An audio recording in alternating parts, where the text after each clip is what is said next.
আসসালামু আলাইকুম ওয়া রাহমাতুল্লাহ।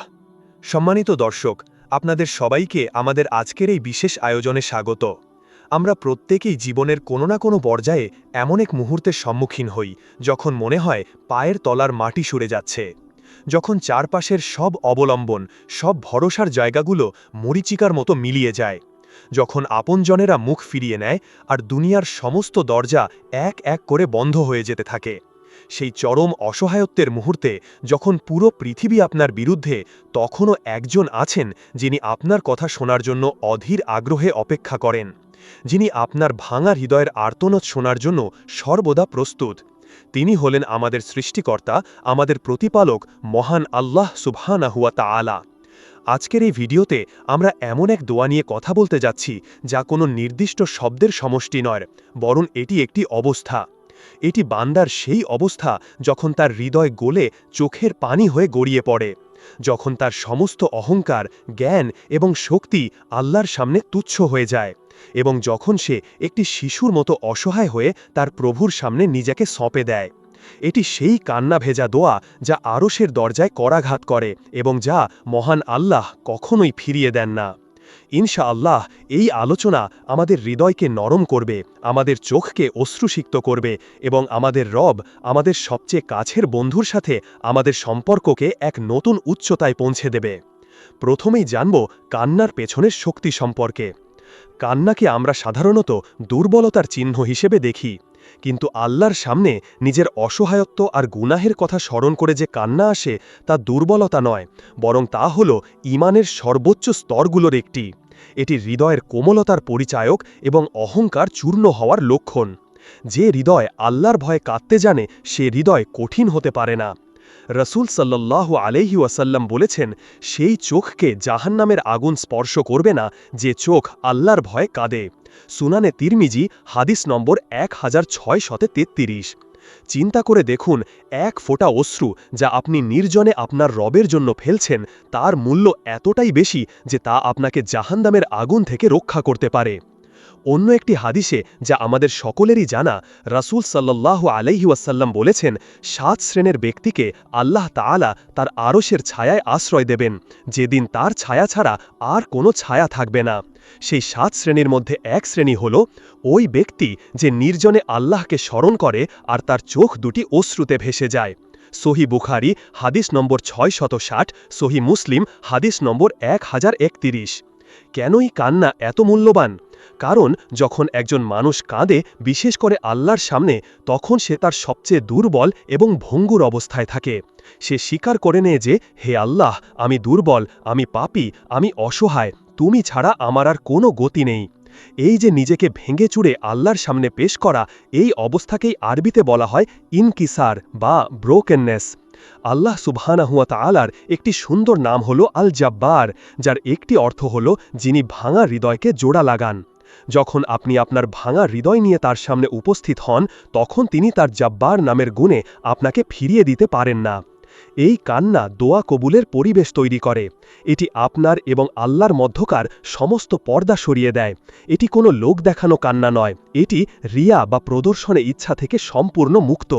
এটি একান্তে গভীর রাতে যখন পৃথিবী ঘুমিয়ে থাকে, তখন এক অসহায় আত্মার তার মহান প্রভুর সাথে একান্ত কথোপকথন। দ্বিতীয়ত, কোরআনের পাতায় কান্না ভেজা দোয়ার প্রতিধ্বনি। পবিত্র কোরআন এমন অসংখ্য ঘটনায় পরিপূর্ণ যেখানে নবীগণ এবং আল্লাহর নেক বান্দাগণ চরম বিপদের মুহূর্তে কান্না ভেজা চোখে দোয়া করেছেন এবং আল্লাহ সাথে সাথেই তাদের ডাকে সাড়া দিয়েছেন। 1. মাছের পেটের অন্ধকার থেকে আরতি, হজরত ইউনুস আলাইহিস সালামের দোয়া। কল্পনা করুন সেই দৃশ্যের কথা। রাতের অন্ধকার, সাগরের গভীর জলের অন্ধকার, আর তার ওপর মাছের পেটের দুর্ভেদ্য অন্ধকার। 3টি অন্ধকারের মাঝে হজরত ইউনুস আলাইহিস সালাম বুঝতে পারলেন, এই পৃথিবীতে তাকে সাহায্য করার মতো আর কেউ নেই। কোনো মানুষের শক্তি বা জ্ঞান তাকে সেখান থেকে উদ্ধার করতে পারবে না। সেই চরম অসহায়ত্বের মুহূর্তে তিনি যে দোয়া করেছিলেন, তা ছিল তার হৃদয়ের গভীরতম আকুতি থেকে উৎসারিত। পবিত্র কোরআনে তা এভাবে বর্ণিত হয়েছে, লা ইলাহা ইল্লা আনতা সুবহানাকা ইন্নী কুনতু মিনাজ জালিমিন। অর্থাৎ তুমি ছাড়া কোনো সত্য উপাস্য নেই, তুমি পবিত্র, মহান, নিশ্চয়ই আমি জালিমদের অন্তর্ভুক্ত ছিলাম। সূরা আল আম্বিয়া, আয়াত নম্বর ৮৭। লক্ষ্য করুন, এই দোয়ায় তিনি সরাসরি মুক্তি চাননি। তিনি প্রথমে আল্লাহর একত্ববাদের সর্বোচ্চ স্বীকৃতি দিয়েছেন, তাওহীদ, তারপর আল্লাহর পবিত্রতা বর্ণনা করেছেন, তাসবিহ, এবং সবশেষে নিজের ভুল ও সীমা লঙ্ঘনের কথা স্বীকার করে নিয়েছেন, ইআতেরাফ। এই বিনয়, এই অসহায়ত্ব এবং এই অনুশোচনার অশ্রু আল্লাহর আরশকে কাঁপিয়ে দিয়েছিল। আল্লাহ বলেন, অতপর আমি তার ডাকে সাড়া দিয়েছিলাম এবং তাকে দুশ্চিন্তা থেকে উদ্ধার করেছিলাম, আর এভাবেই আমি মুমিনদের উদ্ধার করে থাকি। সূরা আল আনবিয়া, আয়াত নম্বর ৮৮। ২ ১৮ বছরের সবর এবং একটি ছোট্ট দোয়া, হজরত আইয়ুব আলাইহিস সালামের দোয়া। হজরত আইয়ুব আলাইহিস সালামের ধৈর্যের কাহিনী কিংবদন্তি তুল্য। দীর্ঘ ১৮ বছর ধরে তিনি কঠিন রোগে আক্রান্ত ছিলেন। তার সম্পদ, সন্তান, স্বাস্থ্য, এমনকি আপনজনেরাও তাকে ছেড়ে চলে গিয়েছিল। কিন্তু তিনি এক মুহূর্তের জন্য আল্লাহর প্রতি নাশুকরি করেননি। অবশেষে যখন তার কষ্ট একেবারে চরমে পৌঁছাল এবং মানুষ তার ব্যাপারে আল্লাহর প্রতিও মন্দ ধারণা করতে শুরু করল, তখন তিনি অত্যন্ত বিনয়ের সাথে দোয়া করলেন, আন্নি মাসসানিয়াদ-দুররু ওয়া আনতা আরহামুর রাহিমিন, অর্থাৎ আমাকে দুঃখ কষ্ট স্পর্শ করেছে, আর তুমি তো দয়ালুদের সর্বশ্রেষ্ঠ দয়ালু। এই দোয়ায় কোনো অভিযোগ নেই, কোনো অনুযোগ নেই, আছে কেবল নিজের অবস্থার একটি ছোট্ট বর্ণনা এবং আল্লাহর রহমতের প্রতি অগাধ বিশ্বাস। তিনি বলেন না, আমাকে সুস্থ করে দাও, তিনি শুধু বলেছেন, তুমিই তো সর্বশ্রেষ্ঠ দয়ালু। এই কান্না ভেজা আকুতি আল্লাহ কবুল করলেন এবং তাকে শুধু সুস্থতাই দেননি, বরং তার পরিবার ও সম্পদ দ্বিগুণ করে ফিরিয়ে দিয়েছেন। ৩ বার্ধক্যের নিস্তব্ধতায় একটি আকুতি, হজরত জাকারিয়া আলাইহিস সালামের দোয়া। হজরত জাকারিয়া আলাইহিস সালাম বার্ধক্যে উপনীত, তার চুল পেকে সাদা হয়ে গেছে, হাড় দুর্বল হয়ে পড়েছে এবং তার স্ত্রী বন্ধা, কিন্তু তার হৃদয়ে একটি নেক সন্তানের জন্য আকুতি ছিল। তিনি গভীর রাতে নিস্তব্ধতায় চুপি চুপি তার রবকে ডাকলেন। তার দোয়াটি ছিল এমন, রব্বি ইন্নী ওয়াহানাল আযমু মিন্নী ওয়াশতাআলার রাসু শাইবা ওয়ালাম আকুম বিদুআইকা রব্বি শাকিয়্যা, অর্থাৎ, হে আমার রব, আমার অস্থি দুর্বল হয়ে গেছে, আমার মাথা বার্ধক্যের শুভ্রতায় ছেয়ে গেছে, কিন্তু হে আমার রব, তোমাকে ডেকে আমি কখনো ব্যর্থ হইনি। সূরা মারইয়াম, আয়াত নম্বর ৪। এই দোয়ার মধ্যে কি পরিমাণ আদব এবং আল্লাহর প্রতি হোসন জন বা সুধারণা রয়েছে তা ভাবুন। তিনি নিজের দুর্বলতার কথা বলছেন, কিন্তু একই সাথে বলছেন, হে আল্লাহ, আমার অতীত ইতিহাস সাক্ষী, তুমি কখনো আমার দোয়া ফিরিয়ে দাওনি। এই কান্না ভেজা আশাবাদী দোয়া আল্লাহ কবুল করলেন এবং তাকে বৃদ্ধ বয়সে হজরত ইয়াহিয়া আলাইহিস সালামের মতো একজন নেক সন্তান দান করলেন। তৃতীয়ত, সুন্নার আলোকে কান্না ভেজা দোয়া। আমাদের প্রিয় নবী রাসূল সাল্লাল্লাহু আলাইহি ওয়াসাল্লাম, যিনি ছিলেন আল্লাহর সবচেয়ে প্রিয় বান্দা, তিনিও কঠিনতম মুহূর্তে আল্লাহর সামনে শিশুর মতো কাঁদতেন। ১ বদর প্রান্তরের সেই রাত। বদর যুদ্ধের প্রাক্কালে মুসলিমদের সংখ্যা মাত্র ৩১৩ জন, সহায় সম্বলহীন, অপ্রস্তুত। অন্যদিকে কাফেরদের সুসজ্জিত বাহিনী সংখ্যায় ১,০০০-এর বেশি। রাসূল সাল্লাল্লাহু আলাইহি ওয়াসাল্লাম সেই রাতে একাকী একটি তাঁবুতে সিজদায় পড়ে আল্লাহর কাছে কান্না ভেজা চোখে দোয়া করছিলেন। তিনি দুহাত এত উঁচুতে তুলেছিলেন যে তার কাঁধ থেকে চাদর মোবারক পড়ে যাচ্ছিল। হজরত আবু বক্কর রাদিয়াল্লাহু আনহু পেছন থেকে সেই চাদর তুলে দিচ্ছিলেন আর বলছিলেন, হে আল্লাহর রাসূল, যথেষ্ট হয়েছে, আপনার রবের কাছে আপনার এই মিনতিই যথেষ্ট, তিনি তার ওয়াদা অবশ্যই পূরণ করবেন। রাসূল সাল্লাল্লাহু আলাইহি ওয়াসাল্লাম সেদিন কেঁদে কেঁদে বলছিলেন, হে আল্লাহ, তুমি আমাকে যে সাহায্যের প্রতিশ্রুতি দিয়েছ তা পূরণ করো। হে আল্লাহ, আজ যদি এই ছোট্ট দলটি ধ্বংস হয়ে যায়, তাহলে এই পৃথিবীতে তোমার এবাদত করার মতো আর কেউ থাকবে না। এই কান্না ভেজা দোয়া সরাসরি আল্লাহর আরশে পৌঁছে গিয়েছিল এবং এর ফলস্বরূপ আল্লাহ ফেরেশতাদের বাহিনী পাঠিয়ে মুসলিমদের এক সুস্পষ্ট বিজয় দান করেছিলেন। ২ উম্মতের জন্য মায়ার কান্না। একবার রাসূল সাল্লাল্লাহু আলাইহি ওয়াসাল্লাম কোরআনের সেই আয়াতগুলো তিলাওয়াত করছিলেন যেখানে হজরত ইব্রাহিম আহা এবং হজরত ঈসা আহা তাদের উম্মতের ব্যাপারে কথা বলছেন। এই আয়াতগুলো পড়তে পড়তে তিনি কেঁদে ফেললেন এবং হাত তুলে বলতে লাগলেন, আল্লাহুম্মা উম্মতি উম্মতি, হে আল্লাহ, আমার উম্মত, আমার উম্মত। তার কান্না দেখে আল্লাহ সুবহানাহু ওয়া তাআলা জিবরাইল আহাকে পাঠালেন। জিবরাইল আহা এসে জিজ্ঞেস করলেন, হে মুহাম্মদ, আপনি কাঁদছেন কেন? যদিও আল্লাহ সবকিছুই জানেন। রাসূল সাল্লাল্লাহু আলাইহি ওয়াসাল্লাম তার উম্মতের জন্য তার উদ্বেগের কথা জানালেন।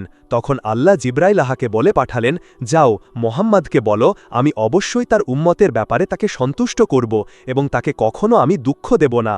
সহিহ মুসলিম হাদিস নম্বর 202। আমাদের জন্য তার এই মায়ার কান্না, এই দোয়া আজও আমাদের জন্য সুরক্ষার কারণ হয়ে আছে। চতুর্থত, দোয়া কবুলের অবশ্যই পূরণীয় শর্তাবলী। তবে আমাদের মনে রাখতে হবে, কান্না ভেজা দোয়া ফিরিয়ে দেওয়া হয় না। এর মানে এই নয় যে কোনো কান্না বা যে কোনো দোয়াই কবুল হয়ে যাবে। দোয়া কবুলের কিছু আদব ও শর্ত রয়েছে যা পূরণ করা অপরিহার্য। ১. একনিষ্ঠ নিয়ত বা ইখলাস। আপনার দোয়া, আপনার কান্না, আপনার আকুতি হতে হবে একমাত্র আল্লাহর সন্তুষ্টির জন্য। আল্লাহ ছাড়া অন্য কাউকে ডাকা, কোনো পীর বা মাজারের কাছে চাওয়া বা কাউকে আল্লাহর সমকক্ষ মনে করা হল শিরক, যা দোয়া কবুলের প্রধান অন্তরায়। ২. হালাল উপার্জন। এটি দোয়া কবুলের অন্যতম গুরুত্বপূর্ণ শর্ত। রাসূল সাল্লাল্লাহু আলাইহি ওয়াসাল্লাম এমন এক ব্যক্তির কথা উল্লেখ করেছেন যে দীর্ঘ সফরের কারণে ক্লান্ত এবং তার চুল ধুলো মলিন ও উস্কো খুস্কো। সে আকাশের দিকে হাত তুলে হে আমার প্রভু, হে আমার প্রভু বলে ডাকে, কিন্তু তার খাদ্য হারাম, তার পানীয় হারাম, তার পোশাক হারাম এবং সে হারাম দ্বারাই প্রতিপালিত। রাসূল সাল্লাল্লাহু আলাইহি ওয়াসাল্লাম বলেন, এমন ব্যক্তির দোয়া কিভাবে কবুল হতে পারে? তিরমিজি হাদিস নম্বর 2989। তাই আমাদের নিশ্চিত করতে হবে যে আমাদের উপার্জন এবং জীবনযাত্রা যেন হারাম থেকে মুক্ত থাকে। ৩. দৃঢ় বিশ্বাস বা ইয়াকিন। উদাসীন ও অমনোযোগী অন্তরের দোয়া আল্লাহ কবুল করেন না। আপনি যখন দোয়া করবেন তখন এই দৃঢ় বিশ্বাস রাখতে হবে যে আল্লাহ আমার কথা শুনছেন এবং তিনি আমার দোয়া কবুল করতে সক্ষম। কোনো সন্দেহ বা সংশয় রাখা যাবে না। ৪. তাড়াহুড়ো না করা। দোয়া করে হতাশ হওয়া যাবে না বা এমন বলা যাবে না যে আমি তো এত দোয়া করলাম কিন্তু কবুলই হলো না। রাসূল সাল্লাল্লাহু আলাইহি ওয়াসাল্লাম বলেছেন, তোমাদের প্রত্যেকের দোয়া ততক্ষণ পর্যন্ত কবুল করা হয় যতক্ষণ না সে তাড়াহুড়ো করে বলে যে আমি দোয়া করেছি কিন্তু তা কবুল করা হয়নি। সহিহ বুখারী হাদিস নম্বর 6340। আমাদের কাজ হলো ধৈর্যের সাথে দোয়া করে যাওয়া, ফলাফল আল্লাহর ওপর ছেড়ে দেওয়া। ৫. দোয়ার শুরুতে ও শেষে আল্লাহর প্রশংসা এবং দরুদ। দোয়ার সর্বোত্তম আদব হল প্রথমে আল্লাহর হামদ বা প্রশংসা করা, তার সুন্দর নামগুলোর ওসিলা দিয়ে তাকে ডাকা, তারপর রাসূল সাল্লাল্লাহু আলাইহি ওয়াসাল্লামের ওপর দরুদ শরীফ পাঠ করা, এরপর নিজের প্রয়োজনের কথা বলা এবং সব শেষে আবার দরুদ শরীফ পড়ে দোয়া শেষ করা। হজরত ওমর ইবনুল খাত্তাব রাদিয়াল্লাহু তাআলা বলেন, দোয়া আসমান ও জমিনের মাঝখানে ঝুলন্ত অবস্থায় থাকে যতক্ষণ না নবীর ওপর দরুদ পড়া হয়। পঞ্চমত, যখন মনে হয় দোয়া কবুল হচ্ছে না। অনেক সময় আমাদের মনে হতে পারে যে আমাদের দোয়া কবুল হচ্ছে না। এই চিন্তা শয়তানের পক্ষ থেকে আসে যা আমাদেরকে হতাশ করে তোলে, কিন্তু বাস্তবতা হল একজন মুমিনের কোনো দোয়াই বিফলে যায় না। রাসূল সাল্লাল্লাহু আলাইহি ওয়াসাল্লাম বলেছেন, যখন কোনো মুসলিম এমন কোনো দোয়া করে যাতে কোনো পাপের কথা বা আত্মীয়তার সম্পর্ক ছিন্ন করার বিষয় না থাকে, তখন আল্লাহ তাকে ৩টি জিনিসের কোনো একটি অবশ্যই দান করেন। হয় তার দোয়াটি দুনিয়াতেই কবুল করে নেন, অথবা তা তার আখেরাতের জন্য সঞ্চয় করে রাখেন, কিংবা তার উপর থেকে সমপরিমাণ কোনো বিপদ দূর করে দেন। সাহাবীগণ এই কথা শুনে বললেন, তাহলে তো আমরা অনেক বেশি দোয়া করব। তিনি বললেন, আল্লাহ এর চেয়েও বেশি দিতে পারেন। সুতরাং আপনার দোয়া কবুল হতে দেরি হলে বুঝবেন আল্লাহ হয়তো আপনাকে এর চেয়েও উত্তম কিছু দিতে চলেছেন। হয়তো এই দোয়ার বিনিময়ে আপনার উপর থেকে এমন কোনো বিপদ সরিয়ে নেওয়া হচ্ছে যা আপনি কল্পনাও করতে পারেননি, অথবা আল্লাহ আপনার এই দোয়াকে আখেরাতের জন্য এমন এক বিশাল পুরস্কার হিসেবে জমা রাখছেন যা দেখে আপনি সেদিন আফসোস করবেন আর বলবেন, হায়, আমার কোনো দোয়াই যদি দুনিয়ায় কবুল না হতো। পরিশেষে একটি কথাই বলবো, আপনার কান্না আল্লাহর কাছে অমূল্য। প্রিয় দিনী ভাই ও বোনেরা, আমাদের জীবনের প্রত্যেকটি মুহূর্ত, প্রত্যেকটি নিঃশ্বাস আল্লাহর দেওয়া আমানত। আমাদের দুঃখ, কষ্ট, বিপদ আপদ আসবেই, কারণ এই দুনিয়াটাই পরীক্ষার জায়গা। কিন্তু আমাদের হাতে রয়েছে এমন এক শক্তিশালী হাতিয়ার যা দিয়ে আমরা যে কোনো পরিস্থিতি মোকাবেলা করতে পারি, আর তা হলো দোয়া। যখনই কোনো বিপদে পড়বেন, যখন মনটা খুব ভারাক্রান্ত থাকবে, যখন নিজেকে খুব একা আর অসহায় মনে হবে, তখন দুনিয়ার মানুষের কাছে নয় বরং নির্জনে আপনার রবের সামনে দাঁড়ান। সুন্দর করে অজু করে 2 রাকাত নফল নামাজ পড়ুন, সিজদায় লুটিয়ে পড়ুন, কারণ বান্দা সিজদার সময় আল্লাহর সবচেয়ে নিকটবর্তী হয়।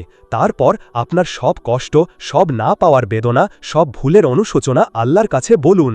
আপনার নিজের ভাষায় বলুন, ভাঙা ভাঙা কথাই বলুন। আল্লাহ আপনার মনের অবস্থা সবচেয়ে ভালো ভালো জানেন। শিশুর মতো করে কাঁদুন, আপনার সেই চোখের পানি আপনার গাল বেয়ে মাটিতে পড়ার আগেই আল্লাহর রহমত আপনার উপর বর্ষিত হবে ইনশাআল্লাহ। মনে রাখবেন, যে চোখ আল্লাহর ভয়ে কাঁদে সে চোখকে জাহান্নামের আগুন স্পর্শ করবে না। যে হৃদয় আল্লাহর মহত্বের সামনে নত হয় সে হৃদয় কখনো নিরাশ হয় না। আর যে দুটি হাত আল্লাহর দরবারে তোলা হয় সেই দুটি হাতকে খালি ফিরিয়ে দিতে আল্লাহ লজ্জাবোধ করেন। আসুন আমরা আজ থেকেই আমাদের দোয়াকে আরও জীবন্ত করে তুলি। আমাদের দোয়াকে শুধু কিছু ঠোঁট নাড়ানো শব্দে সীমাবদ্ধ না রেখে তাকে হৃদয়ের কান্না আর চোখের পানিতে সিক্ত করি। কারণ একজন অসহায়, অনুতপ্ত এবং আশাবাদী বান্দার কান্না ভেজা দোয়া আল্লাহ সুবহানাহু ওয়া তাআলা কখনোই ফিরিয়ে দেন না। আল্লাহ আমাদের সবাইকে তার কাছে একনিষ্ঠভাবে কান্না ভেজা চোখে দোয়া করার তৌফিক দান করুন। আমিন। আজ এ পর্যন্তই। ভিডিওটি যদি আপনার হৃদয় ছুঁয়ে যায় তাহলে এটা শেয়ার করে আপনার প্রিয় মানুষদেরকে এই তথ্যটি জানিয়ে দিন, যেন তারাও এটি জানতে পারে। এরকম ইসলামিক তথ্যবহুল ভিডিও সবার আগে পেতে চ্যানেলটি সাবস্ক্রাইব করে পাশের বেল আইকনটি ক্লিক করে রাখুন।